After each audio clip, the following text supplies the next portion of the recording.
Holy hell, here we are. All right, finally. Good. All right, audio's working, internet's working. Mamma mia. Let's send this link again. Okay, now live at this link. Team. Now live at this link.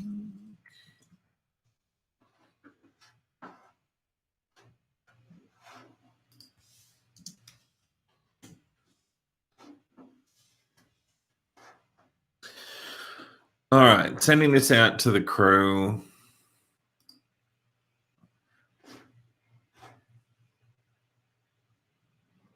There we go. Good Lord. All right, good morning. Howdy. You're first in, Mustafa. Well done. That's what we like to see. It is it's not going well this morning. What time is it? 10:36. Oh my God. It's taken me over an hour to get live on YouTube. Good grief. Good morning, everyone. All five of you, welcome. And well done on navigating the gauntlet of multiple streams. Everyone else should be joining us shortly when the stream link gets picked up through Canvas announcements. Good morning, Yashika. Welcome along.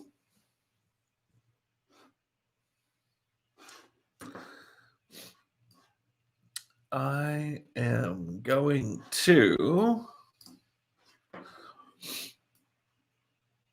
How am I going to do this today? I intended to do some questions with you again today, and the way I've had to do the live stream is not going to allow me to share my screen. Maybe I'll point the camera at the screen. Good Lord, this is what it's come to. How are you all going? Morning, Tatiana. Are you doing okay? How's the study going?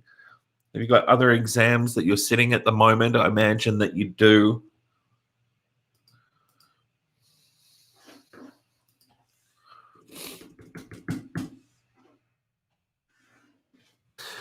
I've got some questions here that I was going to talk through with you again, like we did last week. And I'm going to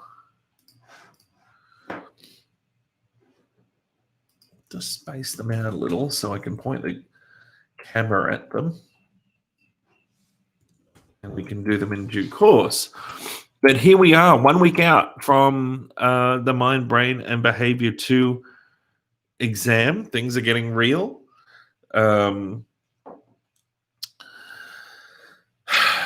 I hope you're all surviving the exam experience. But, as I've said many times, I think the exam experience that we're having at the moment is so much more relaxed than the typical one. Good morning, Chathuni. The typical one where we have to get along to a hall somewhere like the Royal Exhibition Building and sit an exam. You get to do it from home, which is wonderful. The exam is all built now. I think we were still building it last week, but it's all built now, and it's all been tested, and it's being scrutinized and proofread many, many times now. So everything is right to go. Pardon my sniffling. I cannot find a tissue for the life of me. And hay fever. Hay fever has got me, not COVID, but hay fever. With all of this wind, the weather out here on the Bellarine this morning is quite full on. Lots of windy squalls, and I know the power's been out around town. The internet's certainly been out, so hopefully we hold in there for the stream. Morning, Yuan, and Aletta. Good morning, Mayani. Post-COVID, are the exams usually open book? That's a really good question. So we don't know at this period of time exactly what's going to happen post-COVID. So once there's a vaccination and the university can uh, open its doors again, we don't really know what that's going to look at. I can tell you what my suspicion is, my supposition based on everything that's happened this year, is that I personally suspect that we might not go back to normal exam conditions in the future. I think exams can run really well online. I think our Mind, Brain, and Behavior 2 exam is everything's in place for it to run really well. And I think from a student's perspective, whilst it might not have that element of being a grand event, and that I think any experience is a very complex thing, and sitting an exam in the Royal Exhibition Hall, for example, is a complex thing. It's a mixture of stress, it's a mixture of excitement, a mixture of wonder at the beautiful building that you're sitting your exam in and how special that experience is. But in terms of just general stress in sitting the exam, I think sitting an exam from home carries far less stress than doing it under exam conditions in the hallway. That's my suspicion anyway. I don't know about the literature. I haven't looked at literature on this, but I suspect that most people would be happier with an open book exam at home. And I think certainly, to be transparent from my perspective, it takes a little bit more work in the setting up for me in particular, and for the other coordinators who coordinate subjects. So there's a little bit more work involved, but I actually prefer it. I think it's a more smooth experience overall. But look, we'll see. We'll see. I don't know at this point. It's a very long way to answer your question there, Mayani. Pardon me with this sniffing. Dearie me, this hay fever's got me. I've taken a antihistamine, but it hasn't kicked in yet. Hi, Chi-Chan. I'm not telling you the answers for the multiple choice questions for research methods. They were intended to guide your reading. I believe people are already debating them in various places, debating what the answers are, and you can certainly debate those answers. And a couple of those questions might even appear on the exam. Some of the questions I'll show you today are very similar to some of my questions on the exam. So if you know how to answer today's questions, you'll be doing well. Look at that, a special gift just for the people that are turning up to the live stream. Well, for everyone really, but everybody needed to turn up to get the benefit, right?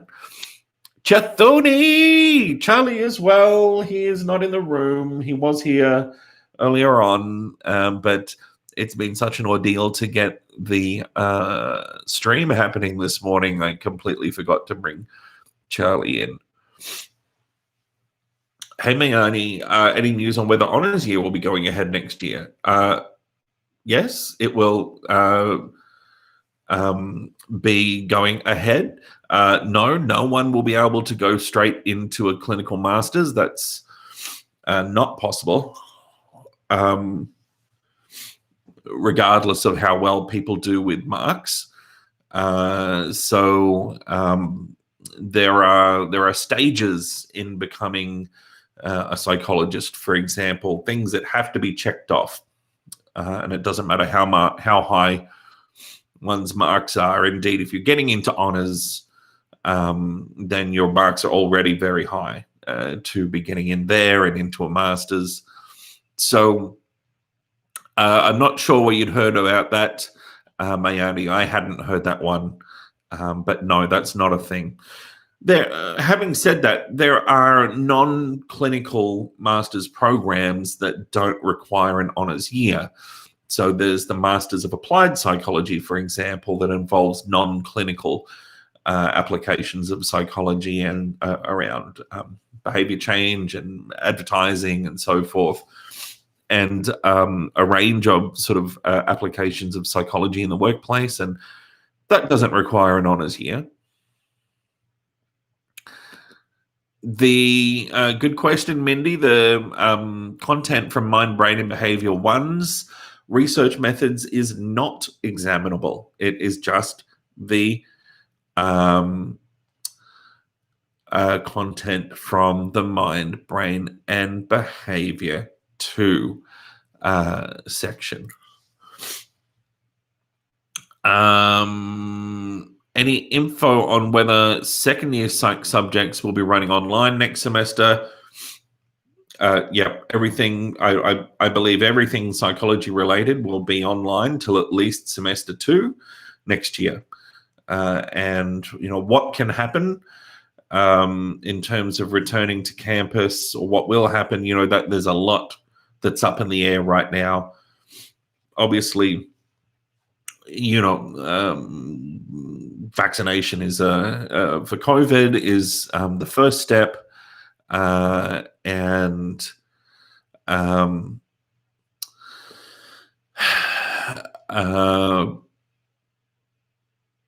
there's just so many variables. But yeah, at least semester 2 next year, before any psychology subjects return to campus, and maybe some psychology subjects don't ever return to campus. I don't know. There's a long way to go. Yes, the final exam is open book. That is correct.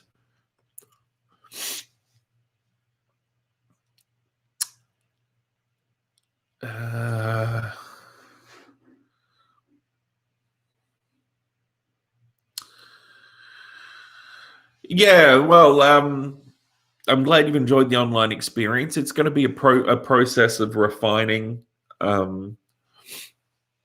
what is delivered, how, over time. Certainly, there's things from my clinical section and research methods section that I'll change for next year. It's always a process of iteration and trying to improve things year by year. Yes, Michael, you'll be able to pass the research methods content based on what you find in the modules, and of course the practical class resources around research methods. And the stream with Sandy was also examinable. So Sandy has helped me pick out a couple of questions from that lecture, and they will be about really obvious things. So if you've watched the lecture, you will know the answer to the questions. I've made those ones quite easy.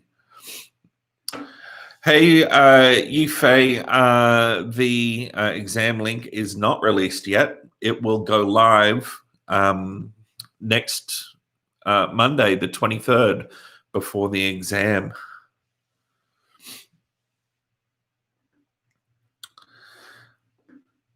Oh yeah, sorry about this sniffing. The hay fever is killing me. So, Fatima, interesting question about Mind, Brain, and Behavior 1 during summer. To my knowledge, it was only graduate diploma students who had been invited to do summer Mind, Brain, and Behavior 1. But have you received some other type of advice or other notification or invitation to apply for Mind, Brain, and Behavior 1 during summer? The reason I ask is because I feel like I've been asked this a couple of times by different people, and it makes me think that there is some sort of advertising out there. Oh, no? Okay. So yeah, it's just for grade dibs. So if you're a graduate, you are a graduate diploma student. Okay, yeah, you can do mind, brain, and behavior 1 over summer. What you need to, the experience will be reasonably similar.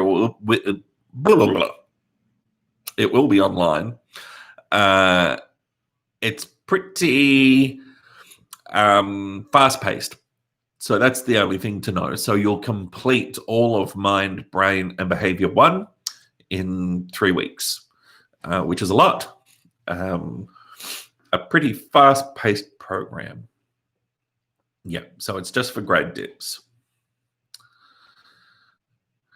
And graduate diploma students for everybody are students who have already completed a degree and then they've come back again to complete just the psychology subjects. So they don't need to take breadth subjects and other subjects, for example. They can just take the psychology subjects.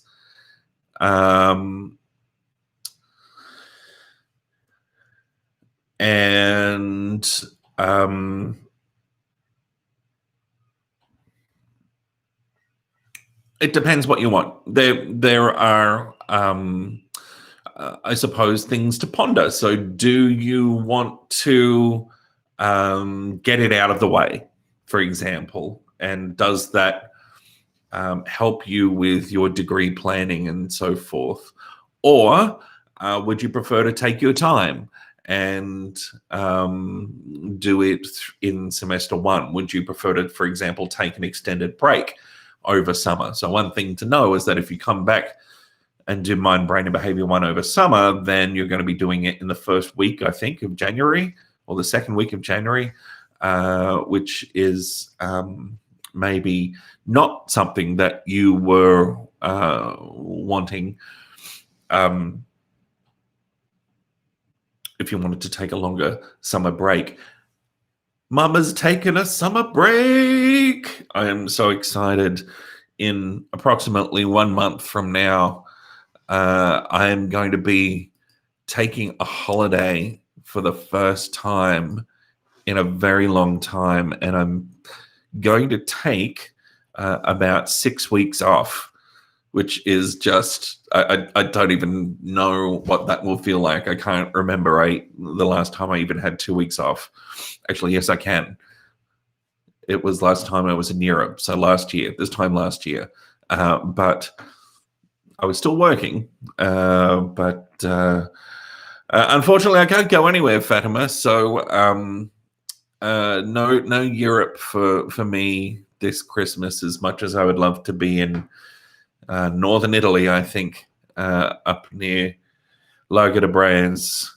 It was beautiful in the snow. We're stuck here, aren't we? So that will be what it will be. I might go back to my old hometown on the Sunshine Coast in Queensland. Spend some time there. Taylor, good question. So which readings will be examined? So there's been a little bit of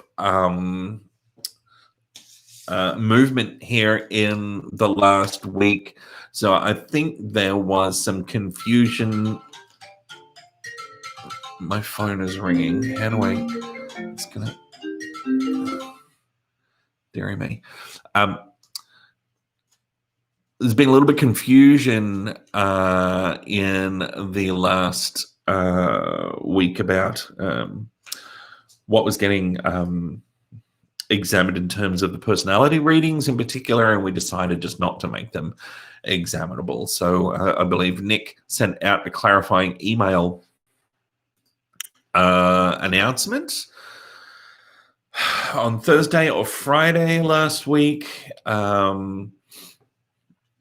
And so he has announced that his textbook readings are not examinable.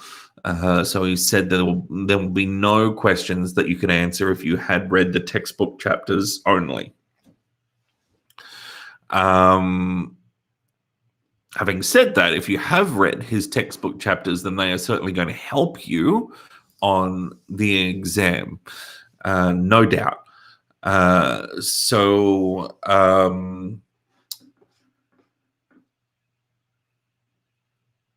That's personality. For clinical psychology, I've already mentioned that I'm not going to re-examine the core reading, which was the Cozy Luck reading that was on perusal, because I've already tested your knowledge essentially of that through the lab report, of course, which Cozy Luck was a core reading, a starting reading for. So I don't need to know any more about your knowledge of that paper. We've covered that. So no examinable core reading from me. That leaves Abby and Katie for developmental and social. So their core readings, which are the one paper that they've each put on perusal, they are examinable.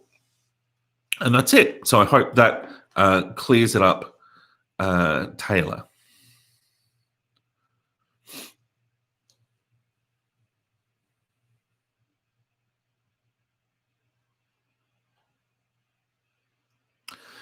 Hi, Rach.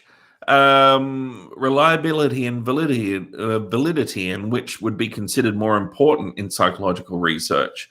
That's very interesting. So I don't think I've raised these issues. I mean, I used to, but I chose not to get into these this year. So I don't know if somebody else did, another lecturer. Put simply, I don't know if you could meaningfully say one is more important than the other. And they will each be important in their own way, and more or less in different circumstances.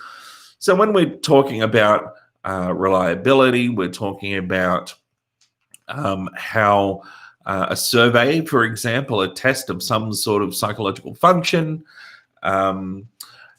how it performs across people, with the same people taking the test again and again, for example. Does it give the same answers, the same results? For example, if people were to take it again and again, do the questions all tend to be asking the same thing? If they're asking about a specific construct, are they all measuring the same thing? So we might have reliability that looks at what I said just before, called test-retest reliability, which is how consistently a measure will perform over time. And that will vary according to, even for good measures, according to the type of thing that you are measuring.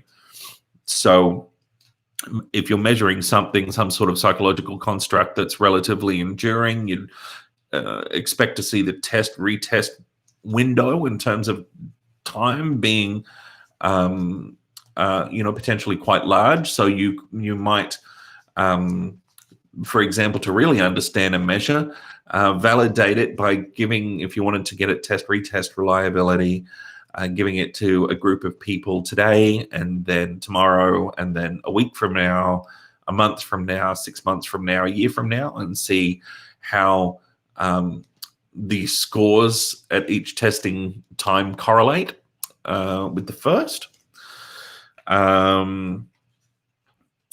There are so many different ways, aspects of reliability and of validity. So when we're talking about validity, we're sort of talking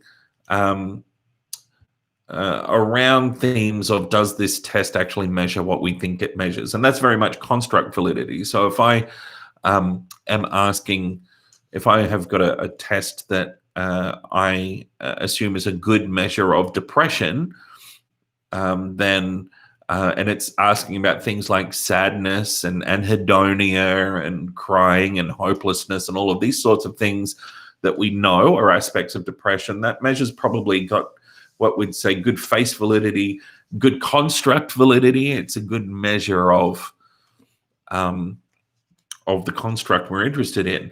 Whereas if we instead measured depression with a survey counting the number of, I don't know, hot dogs that somebody had eaten in the last 2 days, that's probably low in construct validity. Those questions that measure is not really tapping the construct. It's not corresponding to the construct well.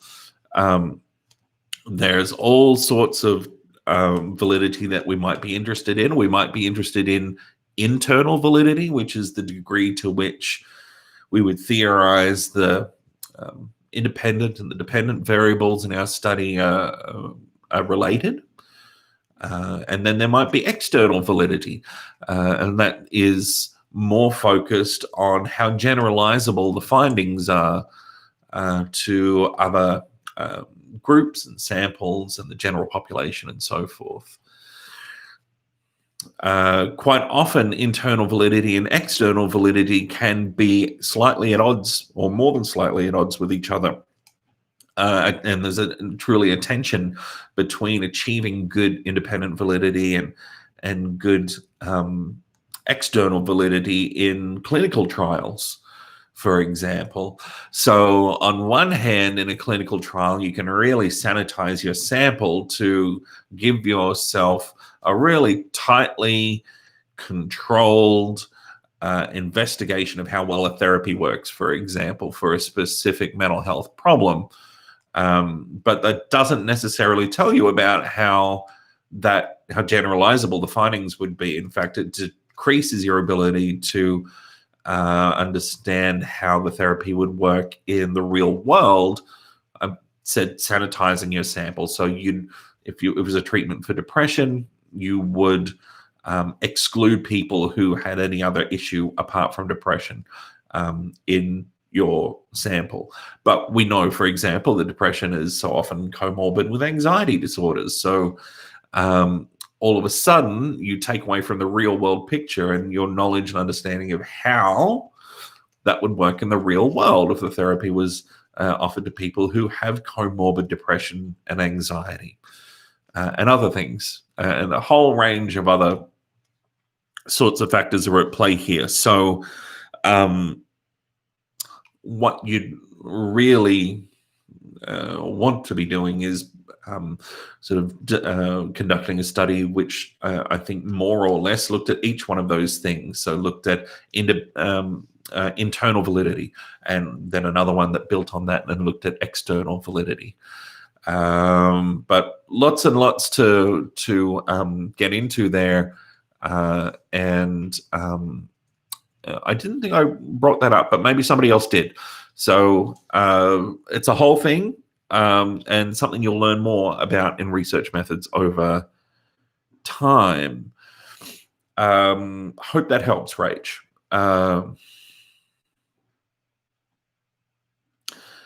Hi, Claire. Yes, so it's the modules. That's right. So the videos and the practical classes for research methods. Nick talked about reliability and validity in his personality lectures. Okay, there you go. Yes, you'll be able to watch this later on, Suranjana. All right, now I know I've missed some questions, so let me scroll back up here. Hi, Nura. The DAX gallery content in the Hearing Voices videos are not examinable. So they are there to support your understanding of mental health problems. They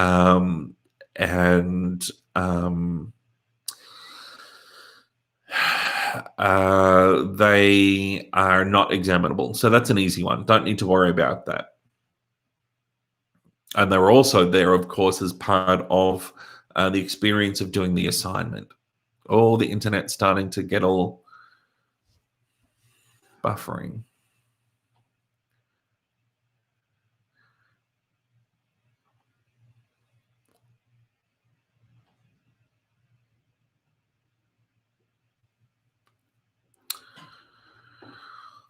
So, Rach, not a whole lot of focus will be put on the lab report content, only to the degree to which it appeared in the stigma lecture, and there's not going to be much there because, again, that's already been in the lab report.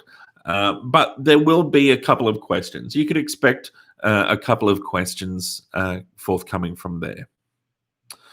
Hi, Yuan. You are not going to see your result. You won't see your exam result. You won't see your exam result. So, no, you won't see this straight after you submit.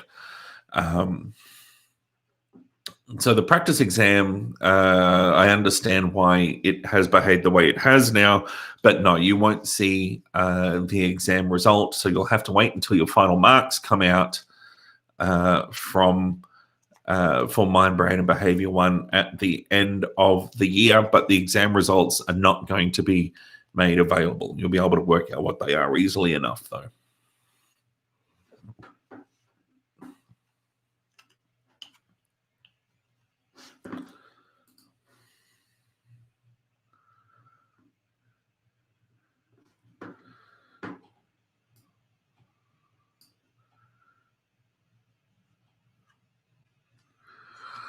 So I wonder if I can...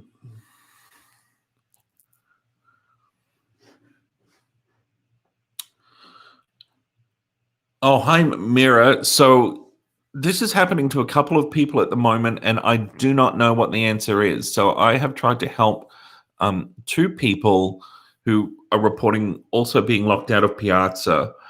I have tried deleting their accounts, creating new accounts. I've done everything that I can. However, they've been able to resolve the problem by contacting Piazza support directly. So maybe if you can contact Piazza support directly, that would be the best way to solve that problem.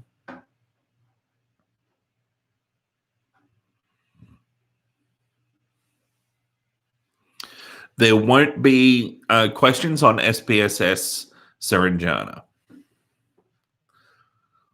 Who would like to see an example of a question from research methods? Very similar to maybe what an exam question might be.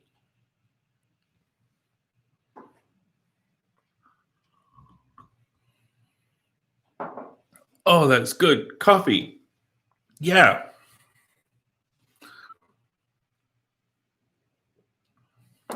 Okay. So seeing that I can't share the screen because of the way that we've ended up having to stream.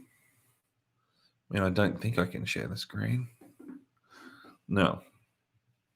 Because we've had to take this dodgy route to streaming. I think I'm going to have to literally point my camera at the screen. So bear with me. Let me do that. I'm going to move my camera around here. Oh, no, it's backwards. Hang on. I might be able to flip it around.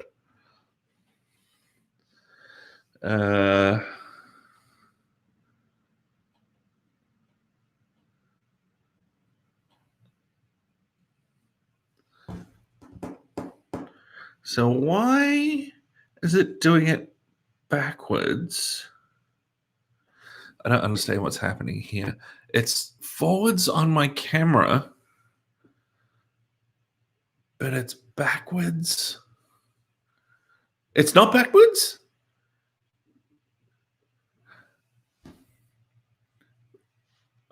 Oh, so my preview that YouTube is showing me is backwards. Oh, God. All right. All right. So this is so interesting.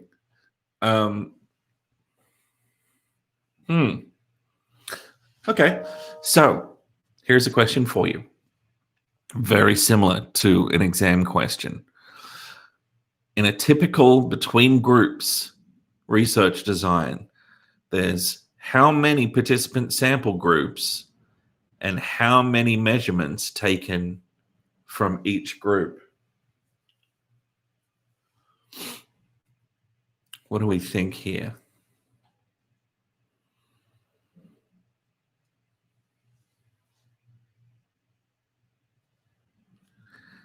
Looks like C is popular.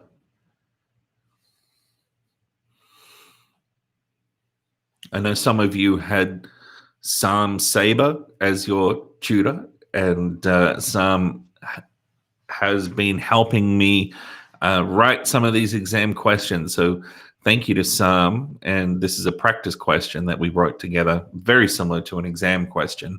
The C's have it. That's correct. So the C's are correct. Bravo, everyone. Well done. That's right. So in a between groups research design, we're typically talking about 2 groups, sometimes more. But in the context of the answers provided, yeah, we're talking about 2 groups, and typically the measurements would be taken at one time. Oh, you love Sam? He is amazing, isn't he? Yeah, he is. I think in first year, our longest serving tutor, and would you believe that when I was a tutor, the very first class that I taught as a tutor in psychology back in 2006, 2007, Sam was a first-year psychology student in my practical class. So I've known Sam for a long time, and he's a very good tutor, knows his way around a question, that's for sure. And yes, that's right. C is the right answer. Okay, so let's have a look at this next question. So in a t-test, if the t-score is not extreme for the degrees of freedom, the probability of a null hypothesis is something, and the experimental hypothesis is something. So the probability of the null hypothesis is either going to be low or high, and we're either going to reject or accept the experimental hypothesis. So this is a good opportunity to immediately discard 2 questions or 2 response options.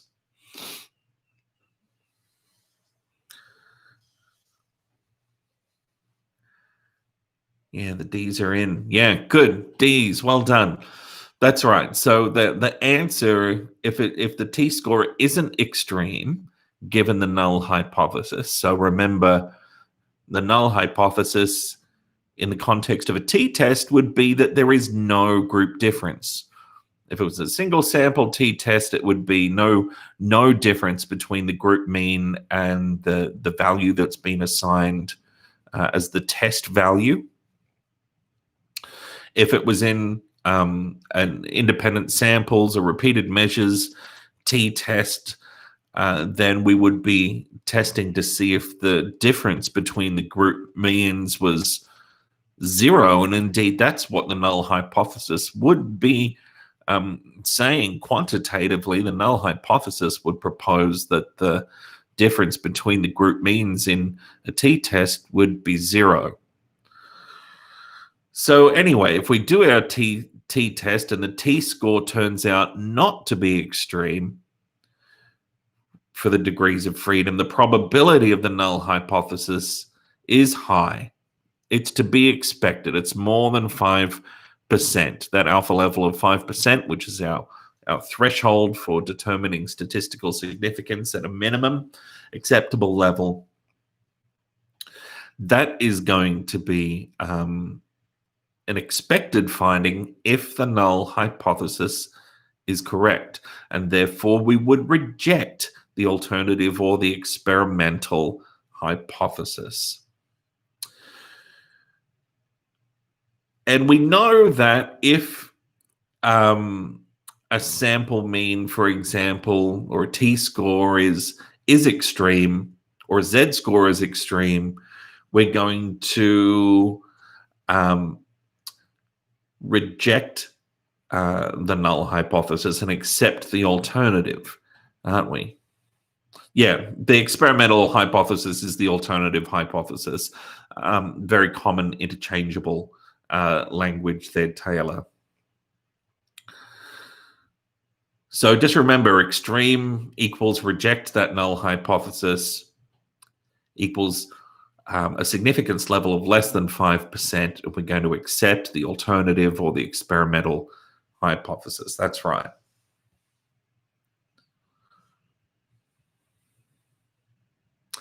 Okay. So here we go. A clinical question this time. A tendency to deceive others for purposes of personal gain can be characteristic of which of the following personality disorders? Obsessive compulsive personality disorder, antisocial personality disorder, borderline personality disorder, or histrionic personality disorder.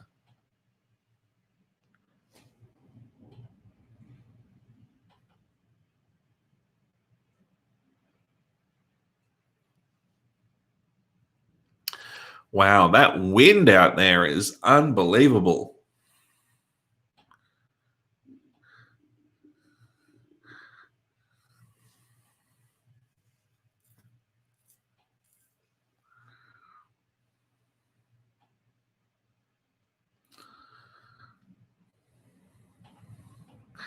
So granted, I didn't spend a whole lot of time on this particular experience,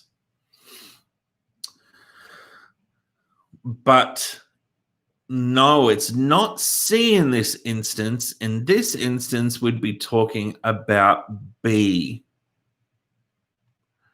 So B is antisocial personality disorder. Antisocial personality disorder is actually the most commonly presenting mental health experience, really, outside of anxiety and depression, that you would see working as a forensic psychologist in the corrections system. For example, most offenders who would be experiencing personality disorder would more often meet criteria for antisocial personality disorder than anything else. So in childhood, it's associated with, I think I only mentioned it in passing, Michael, so don't worry, I haven't put this on the exam. There you go. There's not actually a question on the exam about antisocial personality disorder.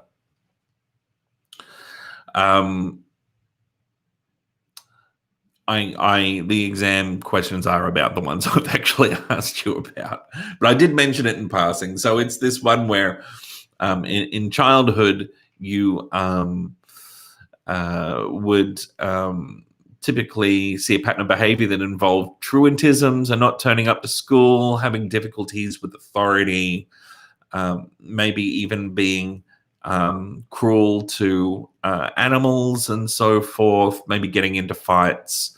In adulthood, you see this pattern of behavior maintained and really amplified. So certainly risk of violence, lots of risk of conning, deception, lying, lack of remorse for having taken advantage of other people, quite often to their for your financial gain and to their financial detriment or something like that. So not unexpected that you would experience or you would see this type of presentation in the forensic, in the correction system, for example. Histrionic personality disorder, Rima. This is an experience where people are very concerned with being attractive, in being in appearing attractive and being desired, and presenting, I suppose, focusing on an external surface presentation. Maybe there's not so much depth here. What we would say, the pattern of speech is what we would say largely impressionistic, not a lot of substance. In extreme forms here, the adage goes, a book wanting to be judged by its cover. That's sort of what we're talking about here, wanting to be seen as desirable, wanting to be seen as sexually desirable, and so forth. Okay. So here's one for you. So in which of the 14 life domains investigated in the National Stigma Report Card, don't mind if I do, did participants most frequently experience stigma about their complex mental health issues?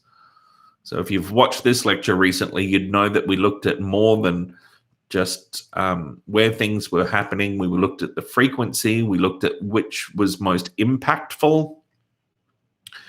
So in which of these 4 areas, which ranked near the top, did people most frequently experience stigma about their complex mental health issues?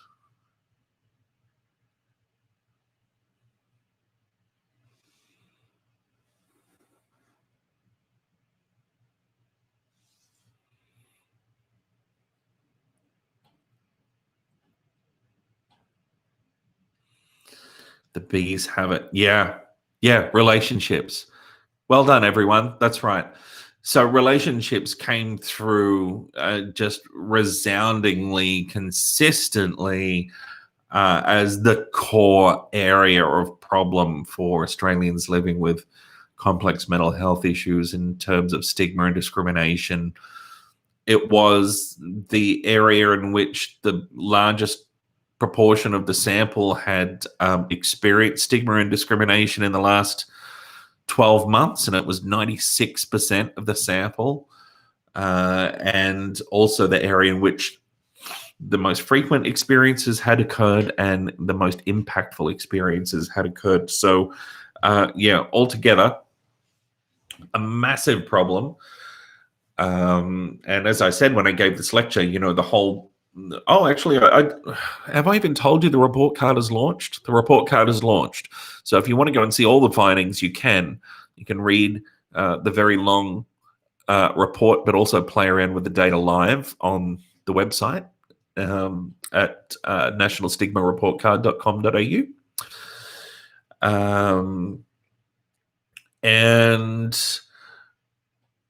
I'm really happy to see that there's been so much response to this already, and indeed the government and some other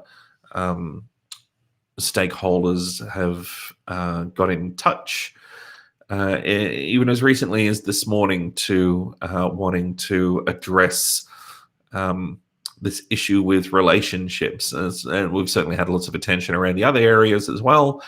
But there's something coming, I think, for relationships, which is great to hear. And we know that relationships can be just so supportive and so key to recovery from mental health problems. And we also understand that sometimes those relationships can be quite challenging, and particularly for carers who might be, in dual roles as a romantic partner or a life partner and a carer, or a parent and a carer.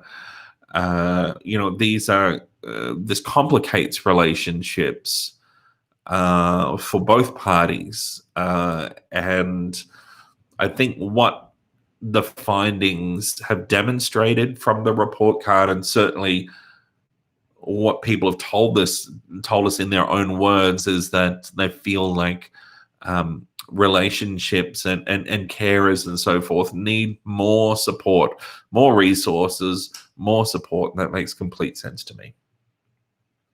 All right. So here we go. Now I'm going to test you. Ready to get those cogs turning? So Emil Kraepelin argued that the experience of schizophrenia is characterized by which of these things here? So a dementia that begins early in life and has a deteriorating course, a set of first-rank symptoms such as hearing a voice that provides a running commentary on what you're doing, a fracturing of associative processes that affect thought, feeling, and behavior, or symptoms arising from dysregulation of the dopamine system. Oh, the A's are coming out in force. Yeah, that's right. That's right. So extra points for who knows what Kraepelin called schizophrenia. Extra points for anyone who knows that one. So A is right. That's right. A dementia that begins early in life and has a deteriorating course. Dementia precox. Mayani coming through. Rima as well. Close, Taylor. So dementia precoce was Morell's take. That was his terminology. And Kraepelin refined that a little. Dementia pre-something. I gets it. Pretty close, though, Taylor. I'm impressed. Good job, me. Good job, you guys. That was awesome. Well done. I'm proud of you. Well done. Excellent job. So, yeah, Morell and Kraepelin, they agreed that dementia, schizophrenia was, or dementia precox was a dementia that occurred early in life. Bloiler, of course, who coined the term schizophrenia, disagreed. And his take was more what you see in C there, which is a fracturing of associative processes affecting thought, feeling, and behavior. Symptoms arising from dysregulation of the dopamine system. Back then, none of those people knew what the dopamine system was, but we certainly know now that dysregulation of the dopamine system is implicated in particularly positive symptoms in psychosis now. And the first rank symptoms, such as hearing a voice, providing a running commentary, that idea of first rank symptoms, which you might recall were symptoms that were thought to, if they were present, we could disregard any sort of duration consideration to diagnosis and diagnose cross-sectionally if those symptoms were there. That was Schneider who put forward that idea, but ultimately flawed because this particular symptom, for example, is not exclusively seen in schizophrenia. You can see it in other experiences as well. So, well done, everyone. I just wanted to give you another little quiz like that, and I hope that was useful for you to think and talk through some of those questions. And Rima asks here, how is antisocial personality disorder different from narcissism? So with narcissism, Rima, this can play out in slightly different ways, grandiose ways and more fragile ways. And certainly with narcissism, we wouldn't necessarily expect to see the same level of fraud and deception, maybe, and manipulation. So we might see manipulation, but it would be a different route. It would be because other people just should do what you're saying because you know so much better than other people. You are so much better than other people. So some similarities there, to be sure. In narcissism, you might, not want to leave the White House, for example, or something like that. But certainly not the same sort of violent, necessarily, tendencies, but there, some degree of overlap in those areas.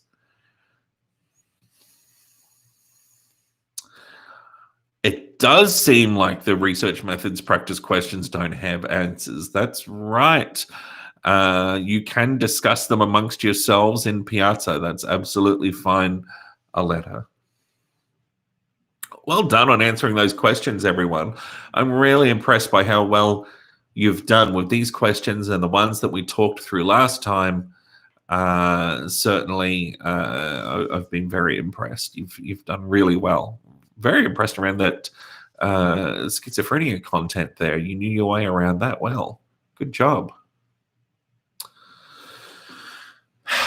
What time did we even start this stream? Oh, okay, here's the counter, 55 minutes. So we've got about 5 minutes left. Did anybody have any questions that they wanted to ask in the last 5 minutes? Saranjana has got a question here.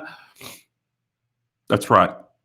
No calculation questions on the final exam from the research methods questions. You won't need to calculate anything. There may be one question that you may receive. And I say may because remember, not everybody is receiving the same questions. The questions are coming from a bigger pool of questions that all of the lecturers have been very busy in writing an excess number of questions so that each student's questions can be randomly selected from this big pool. But there are no practice questions. There is one question that might appear as though you should be calculating something, but remember Chris's words, there's nothing to calculate, so it's actually something logical about the question that appears as though you might need to calculate something. You need to stop and think, okay, Chris said no calculation. There's something here. I need to work through some logic with this question. What is it asking me?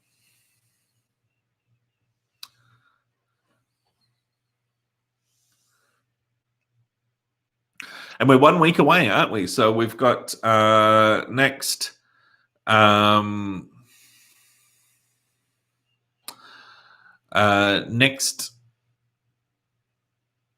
Monday afternoon is when most people will be sitting the exam. Freddie, we're only a week out, so I suppose realistically,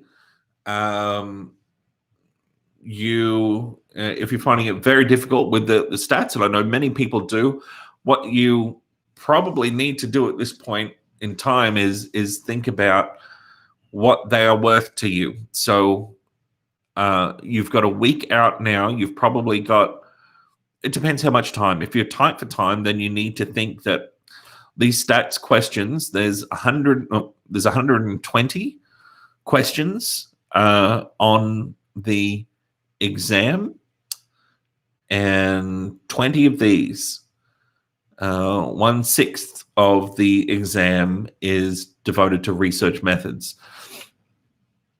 I would think that most people, even with just having watched the videos, should be able to pass the research methods section of the exam. So I would start by watching the videos and making sure you've got those down. Then by looking at the practical class slides around t-tests and correlations. And that's, I think if you stay close to the videos and to the class slides, that will be the best way to approach things.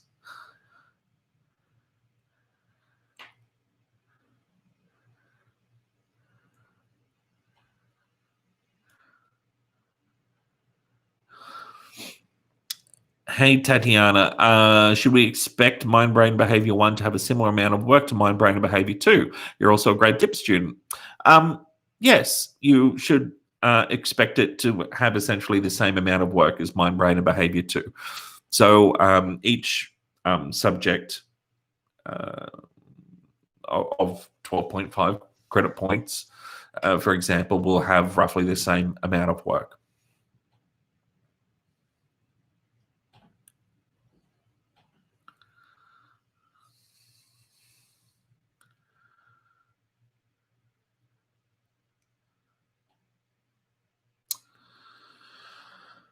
Okie dokie. If a Z or T score is extreme, why is the significance level less than 5%? To tell you the truth, Rima, 5% is reasonably, it's somewhat arbitrary. It depends on what type of analysis you're doing. 5% will not always be the significance level that you are using. Sometimes it will be another situation. It depends how many analyses you're doing. It depends what the type of analysis is, but 5% is generally the most generous in terms of that margin of error that we're willing to entertain in science. In the future, we will teach you about some alternative approaches that have got a much more nuanced way of interrogating data beyond just an alpha level. But this is all just about the basics, and I completely understand that an alpha level is a bit mind-bending at the moment. It should be.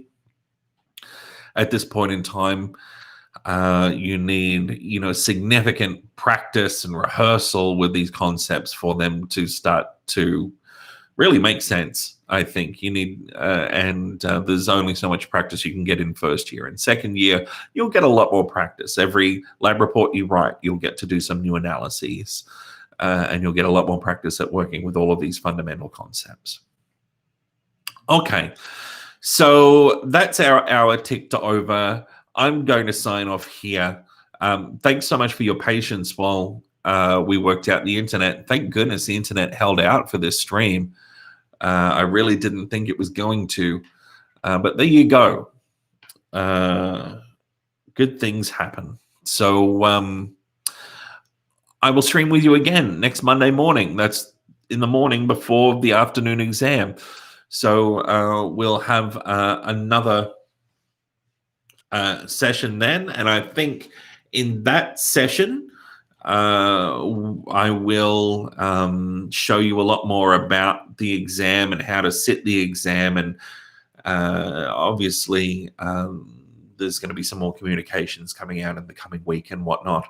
Thank you, Yuan. Yes, hopefully this hay fever goes away shortly. But if you tune in to next Monday morning stream, we'll make sure that you are all ready to sit the exam on Monday afternoon. So, and of course, that's for those of you who are sitting the exam on Monday afternoon, which is most people, but not everybody. So, good luck, everyone, with studying over the next week. Keep posting any questions you've got on Piazza, and I'll get back to you. And I hope you take some time to look after yourself as well. Find those little times to have a cup of tea and go and sit in the garden or go for a walk, play with your cat or dog, something. Look after yourself. All right, everyone, take care, and I will see you in a week. Okay, bye now.